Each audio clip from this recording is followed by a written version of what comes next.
Terima kasih saudara masih bersama kami di Sapa Indonesia Malam. Hari Raya Idul Fitri ini menjadi momen yang paling membahagiakan untuk kita semuanya umat muslim di seluruh Indonesia, termasuk juga warga Palestina. Tapi mungkin sekarang keadaannya sangat berbeda dengan apa yang dialami oleh warga di Gaza, Palestina dengan momen perayaan Idul Fitri sebelum-sebelumnya. Karena agresi Israel masih terus digencarkan di sana, 32.000 lebih jiwa yang menjadi korban, terutama adalah perempuan dan anak-anak. Lalu bagaimana sejauh ini upaya diplomasi Indonesia untuk menghentikan agresi Israel? Kita malam hari ini sudah berbincang dengan Menteri Luar Negeri Retno Marsudi. Selamat malam, Bu Retno. Selamat apa kabar? Malam, selamat Hari Raya Idul Fitri untuk yang merayakannya dan mohon maaf lahir batin. Mohon maaf lahir batin juga Ibu. Bu Retno, sejauh ini sebenarnya apa sih upaya diplomasi Indonesia untuk menghentikan agresi Israel? Terakhir kan Dewan Kehormatan PBB ini sudah setuju dengan gencatan senjata di Gaza, Palestina selama bulan Ramadan. Apakah ini menjadi satu pintu yang awal yang baik, Bu, untuk meredakan gencatan senjata Israel di Palestina? Jadi selama bulan Ramadan, di sekitar pertengahan bulan Ramadan, pada akhirnya setelah beberapa kali kita coba, beberapa kali Indonesia menjadi co-sponsor dari draft resolusi yang akhirnya diveto sehingga tidak bisa disahkan.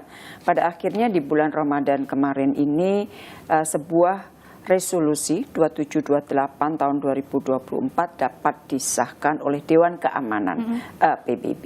Nah, yang paling penting dari resolusi tersebut adalah adanya elemen ceasefire atau gencatan senjata. Jadi kalimatnya adalah immediate ceasefire during Ramadan, yang berarti gencatan senjata segera selama bulan Ramadan, tetapi leading to lasting sustainable ceasefire. Jadi gencatan senjata di bulan Ramadan ini bukan hanya selama Ramadan, tetapi ini merupakan sebuah awal dari sebuah gencatan senjata yang lebih permanen. Itu yang kalimat yang ada di resolusi.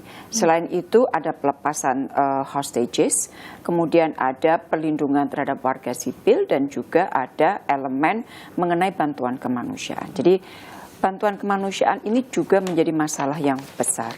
Situasi kemanusiaan ini adalah krisis kemanusiaan satu mungkin atau bahkan yang terburuk yang pernah dialami oleh manusia.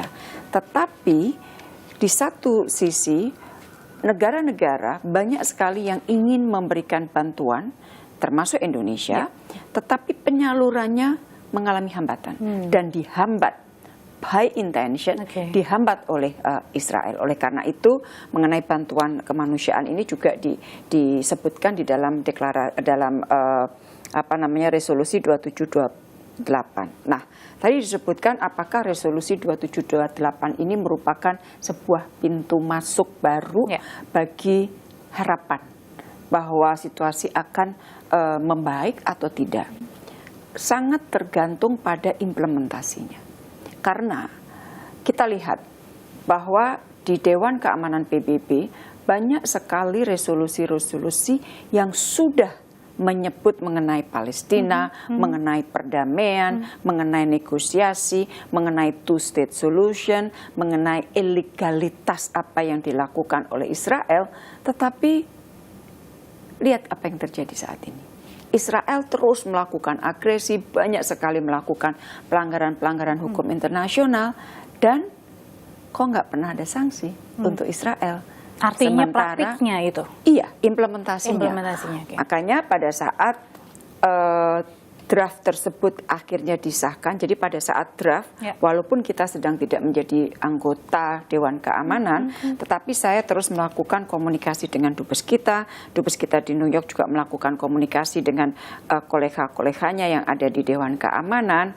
Elemen enforcement sebenarnya sangat penting sekali. Sehingga kalau ada elemen enforcement itu kita akan dapat mengatakan bahwa kalau kamu tidak melakukan ini maka akan apa. Ini tidak ada enforcement. Tetapi okelah, itu sebuah awal yang baik dan kita negara-negara harus mendorong terus agar implementasinya dapat dijalankan. Tetapi unfortunately immediately, jadi langsung setelah resolusi itu disahkan, Israel tetap melanjutkan serangan-serangannya ke Rafah. Jadi tugas kita belum selesai. Satu langkah sudah diambil, ada resolusi. Langkah besar selanjutnya adalah memastikan atau memaksa, tepatnya memaksa Israel untuk dapat mengimplementasikan resolusi akhirnya bisa tersebut. Harus semua negara harus sepakat. Jadi sebenarnya masalah enforcement ini juga masalah kewenangan dari Dewan Keamanan PBB.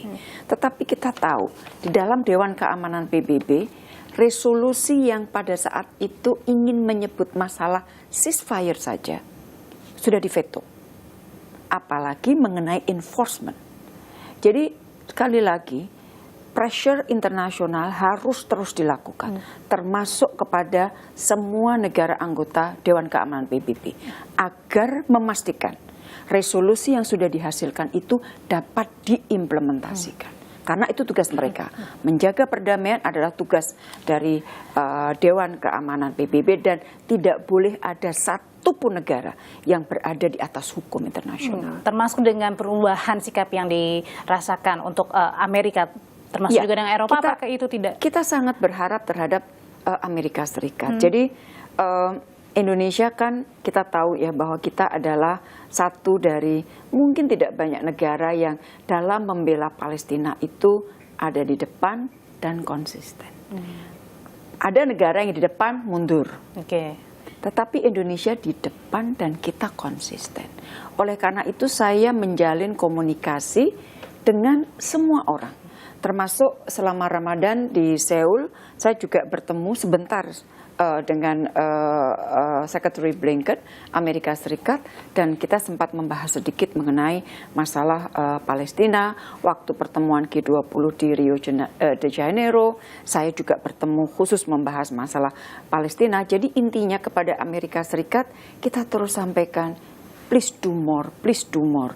Mosok sih kamu bisa sih ngelihat korban tiap hari berjatuhan, terus kamu tidak melakukan apa-apa. Nah, mungkin karena tekanan-tekanan inilah mereka juga akhirnya berpikir untuk mengubah sedikit demi sedikit. Memang tidak mudah. Kalau kita lihat kondisi politik dalam negerinya Amerika Serikat, ini bukan hal yang mudah. Tetapi sekali lagi kita coba sentuh dan berkomunikasi dengan Amerika karena ini masalah kemanusiaan dan keadilan. Oke, pertanyaan berikutnya Bu, ini ada mungkin juga anggapan begitu ya, kita memang ada yang menilai bahwa Indonesia sangat mendukung sekali perjuangan Palestina, tapi di satu sisi banyak juga sebenarnya perjuangan-perjuangan masyarakat Indonesia yang harus kita perjuangkan juga, begitu. Nah, pertanyaannya apa sebenarnya yang kemudian makna membela Palestina untuk Indonesia, terutama di momen Hari Raya Idul Fitri? Kita akan kembali lagi, tetaplah bersama kami di Sapa Indonesia Malam, Saudara. Saudara, masih bersama saya, Menteri Luar Negeri Retno Marsudi. Bu Retno, ada anggapan nih bahwa Indonesia terus memperjuangkan Palestina. Tapi satu sisi juga sebenarnya banyak loh yang harus diperjuangkan juga untuk warga negara Indonesia. Sebenarnya apa sih Bu makna membela Palestina untuk Indonesia, terutama di momen Idul Fitri? Jadi maknanya adalah bahwa tentunya kepentingan masyarakat Indonesia juga terus kita perjuangkan ya. Tetapi dari semua yang kita perjuangkan terhadap Palestina yang merupakan amanah dari konstitusi yang memang harus dijalankan oleh Indonesia, ada makna-makna melindungi kaum yang lemah. Kemudian melindungi atau menjaga keadilan, dan juga hak-hak dasar masyarakat atau orang Palestina sama sekali tidak dihormati, dan masalah kemanusiaan. Masalah kemanusiaan dalam situasi apapun, masalah kemanusiaan harus diletakkan di prioritas nomor satu. Karena sekali lagi, kalau kita tidak meletakkan masalah kemanusiaan di prioritas nomor satu, maka saya rasa kebijakan-kebijakan kita dapat dengan mudah menjadi misled atau keluar dari rel. Kami tidak memiliki hubungan diplomatik dengan Israel, not at all. Hubungan diplomatik kita tidak memiliki. Banyak tekanan kepada Indonesia agar Indonesia mulai melakukan normalisasi hubungan dengan Israel. Dan saya sampaikan, kita tidak menutup diri, tetapi ada syaratnya. Kalau two-state solution dapat terwujud, yang berarti Palestina merdeka, Palestina memiliki negara dan diakui oleh Israel untuk berdampingan dengan Israel, maka di titik itulah kita akan siap melakukan normalisasi dengan Israel. Tetapi in the absence of two-state solution, in the absence of Palestina merdeka, saya kira belum waktunya kita memikirkan untuk membuka hubungan diplomatik dengan Israel. Oke. Nah, belakangan ini kan juga 4 negara Eropa berencana mengakui negara Palestina ya Bu. Termasuk juga ada Miss Universe yang pertama kali wakil pertamanya adalah di Arab Saudi, juga menjadi satu kelegaan tersendiri Bu. Ya, karena dari waktu ke waktu, pada akhirnya negara-negara, apalagi setelah kejadian di Gaza ya, banyak sekali negara-negara yang memikirkan apa benar nih posisi mereka selama ini yang terus mendukung Israel, yang berarti mendukung penindasan, mendukung pendudukan yang ilegal, mendukung atrocities dan sebagainya. Jadi banyak negara yang kemudian dari waktu ke waktu bertambah yang pada akhirnya memutuskan untuk mengakui Palestina sebagai sebuah negara merdeka. Nah, baru-baru ini juga beberapa negara atas tuduhan yang dilakukan Israel yang tidak ada buktinya kepada organisasi PBB yang menangani pengungsi UNRWA, kemudian mereka memutuskan atau menangguhkan dukungan keuangannya. Pada akhirnya setelah kita ajak bicara terus-menerus, saya itu kalau bicara dengan mereka itu sampai detail sekali mengenai masalah Palestina.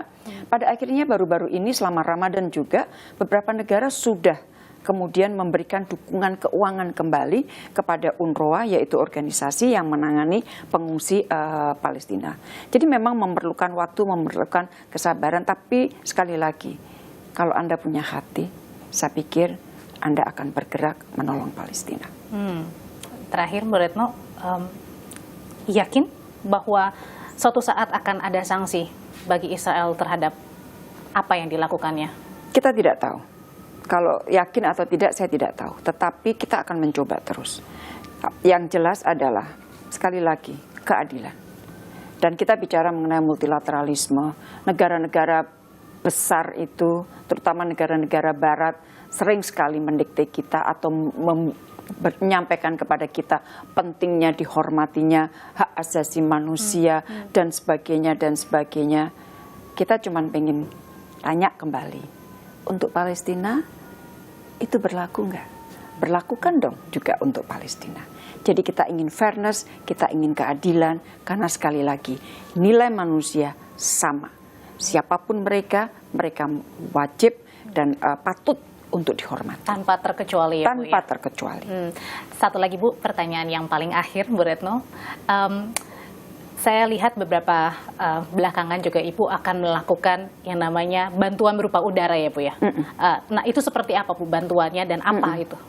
Jadi memang sedang dibahas terus ya, karena sebenarnya kenapa beberapa negara, jadi ini diinisiasi oleh Yordania. Yordania mengajak beberapa negara yang selama ini aktif membantu Palestina untuk memberikan bantuan dari udara, karena bantuan darat tadi saya sebutkan banyak sekali menghadapi tantangan.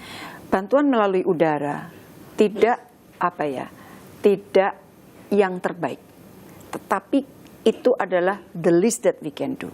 Hal yang dapat kita lakukan. Dan kita sekarang juga sedang berbicara untuk bagaimana dapat memberikan bantuan melalui jalur laut.